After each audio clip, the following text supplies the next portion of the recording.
নবদ্বীপে এক গৃহবধূকে ধর্ষণের অভিযোগ, ঘটনায় গ্রেপ্তার 4 জন। মূল অভিযুক্তকে গ্রেপ্তারের দাবিতে পথ অবরোধ করে বিক্ষোভ স্থানীয় বাসিন্দাদের।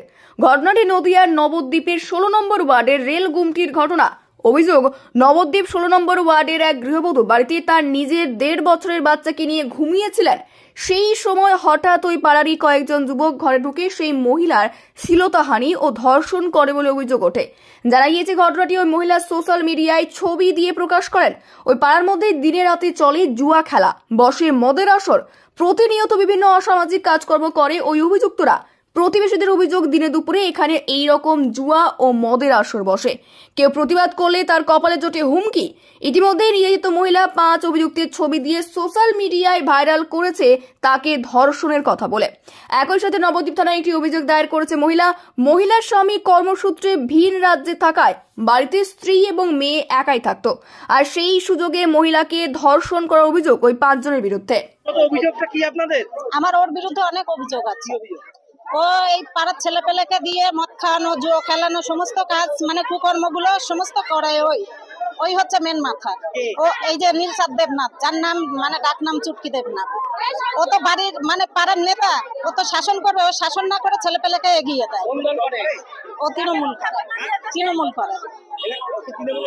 ও তৃণমূলের নেতা, মানে আমাদের এই 16 নম্বর ওয়ার্ডের নেতা। আমি চাই ওর শাস্তি। তারপরে দ্বিতীয় কথা, আমার 22 বছরের একটি ছেলে আছে। আমার ছেলেকে এই কদিন আগে শাশুড়ি এসেছে, আমার ছেলেকে মার্ডার করে দেবে।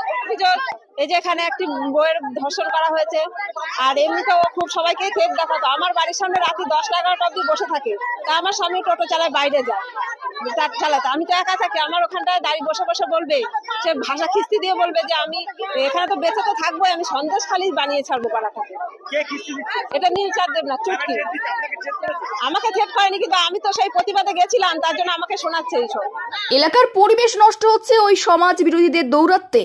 এর বিচার চেয়ে বিক্ষোভে ফেটে পড়েন স্থানীয় বাসিন্দারা। যদিও এই পুরো ঘটনায় পুলিশ তদন্তে নেমে ইতিমধ্যেই বুধবার রাতে নবদ্বীপ বাস স্ট্যান্ড এলাকা থেকে 4 জনকে গ্রেপ্তার করেছে। ইতিমধ্যেই অভিযোগকারীকে তার শারীরিক পরীক্ষা সহ ম্যাজিস্ট্রেটের উপস্থিতিতে গোপন জবানবন্দি নেওয়ার প্রক্রিয়া শুরু হয়েছে। ঘটনার মূল মাথাকে অবিলম্বে গ্রেপ্তারের দাবিতে নবদ্বীপ স্টেশন সংলগ্ন এলাকার প্রায় 35 মিনিট রাস্তা অবরোধ করেন স্থানীয়রা। খবর পেয়ে ঘটনাস্থলে ছুটে আসেন পুলিশ। এলাকায় মহিলাদের নিরাপত্তা এবং প্রকৃত দোষীকে গ্রেপ্তার করার আশ্বাসে অবরোধ তুলে নেয় স্থানীয় বাসিন্দারা। কি ঘটনা ঘটেছিল বলতে, এখানে একটা বললো তো শারীরিক অত্যাচার করেছে একটা মহিলার উপরে। তো এইখানে বসে জুয়োর আড্ডা, ওখানে বসে জুয়োর আড্ডা, এই মাঠটার মধ্যে এখানে। এইবার আমরা তাহলে সুরক্ষা কোথায়? এবার আমরা এই সুরক্ষার জন্য সবার বিনীত অনুরোধ করছি যেন এর বিচার হয়। আপনাদের এই এলাকায় কি জুয়োর বোর্ড বসে? জুয়োর বোর্ড বলতে এই ঘরটার মধ্যে দেখে জুয়ো খেলা মানে বোর্ড, আবার ওই মাঠের মধ্যে সরাসরি দিবরাত্র চলছে। তারাই কি এই ঘটনা ঘটিয়েছে? হ্যাঁ, তাই তো দেখছি, তাই তো শুনছি। মুখ যখন দেখাচ্ছে তো ওই তারা পুলিশের কাছে কোনো কিছু জানিয়েছিল? তা তো জানি না তারা পুলিশের কাছে কি জানিয়েছে না জানিয়েছে। এরা জানিয়েছে, এটা আমরা ফেসবুকে এই কাগজ মাগজগুলো যখন দেখলাম তখন এসে জিজ্ঞাসা করাতে ও কেঁদে বললো, হ্যাঁ মাসি, আমার সাথে এইটা হয়েছে। আপনাদের বাড়িতে তো মেয়ে বউ আছে, তাহলে আপনারা কতটা সুরক্ষা? আমরা মেয়ে বউ আছে, আজকে এর অন্যায়টা হয়েছে বলে তো আমরা সবাই এগিয়ে এসেছি যাতে এদের বিচার হয়। আমরা এর বিচারের জন্য সবাই মিলে হাত জোর করে বলছি পুলিশের কাছে, সাধারণ নাগরিকের কাছে, যেন এর বিচার সবাই করে। তোমার সাথে? আমার সাথে 2 তারিখ রাত 1টা নাগাদ আমার বাড়িতে 5 জন ছেলে আসে। তারা আমার পাড়ারই ছেলে, তাদেরকে দাদা দাদা বলে ডাকি, তাদেরকে আমি চিনি। তারা এসে আমাকে বলছে দরজাটা খোলো। তো আমি জানি পাড়ার ছেলে বলে হয়তো কোনো দরকার বা কিছু, দরজাটা খুলেছি। দরজা খোলার সঙ্গে সঙ্গে তাদের মধ্যে 2 জন আমাকে প্রথমে আমার হাত চেপে ধরে অ্যাটাক করে আমাকে। তারপর ঘরে আমার বাচ্চা এখানে শুয়েছিল, শোয়ার সময় তখন ওকে ওর মুখের মধ্যে রুমাল গুঁজে দেয়। রুমাল গুঁজে আমাকে ডাইরেক্ট বলছে বাচ্চাটাকে রেলে ফেলে দেবো, আমরা যেটা করবো সেটা আমাদের সাথে করতে দিতে হবে।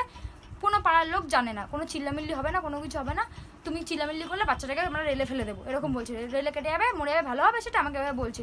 তারপরে বলার পর আমি বলছি, তোমরা কী চাও? আমি বলেছি যে তোমরা কী চাও, হাতে পায়ে ধরেছি। তো ওরা আমাকে কিছু আমার কথা বলছে, শুনছে না। আমি বলছি আমার হাজব্যান্ডকে ফোন করে জানাবো। আমি ফোনটা নিয়েছি হাতে, ফোনটা আমার থেকে কেড়ে নিয়েছে।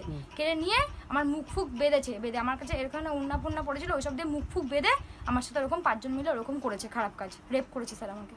আচ্ছা, তারপর আপনার থানায় কমপ্লেন করেছেন? হ্যাঁ, থানায় কমপ্লেন করেছি। আজকে 4 দিন হয় থানার কমপ্লেন আমি দিয়েছি, কিন্তু থানা থেকে কোনো অ্যাকশন না। আমি 2বার করে ফোন করেছি, আমাকে শুধু বলছে দেখা করতে গিয়ে আমি যাচ্ছি। আমাকে বেলা 11টার সময় গেলে আমাকে পুরো 4টে-5টার সময় বাড়িতে আসতে হচ্ছে বাচ্চাটাকে নিয়ে। হ্যাঁ, আমার কোনো অ্যাকশন হচ্ছে না, কোনো কিছু না। তারা এখানে ঘুরে বেড়াচ্ছে, তারা আমাকে মানে কন্টিনিউ ফোন করে থ্রেট দিচ্ছে যে আমার বাচ্চাকে খুন করবে, আমার হাজব্যান্ডকে মারবে, সাথে আমাকেও মারবে এই কেসটা তুলে নিতে। কিন্তু আমি এই কেস তুলবো না, আমি এটার বিচার চাই। যারা ছিল তাদের আপনি চেনেন? হ্যাঁ, আমি চিনি তাদেরকে। তাদের নাম কি? একজনের নাম গোলাম, একজনের নাম আব্দুল, একজনের নাম চুটকি, আর একজনের নাম হচ্ছে মন্টু, আর একজন ছিল ওর মধ্যে রাজ।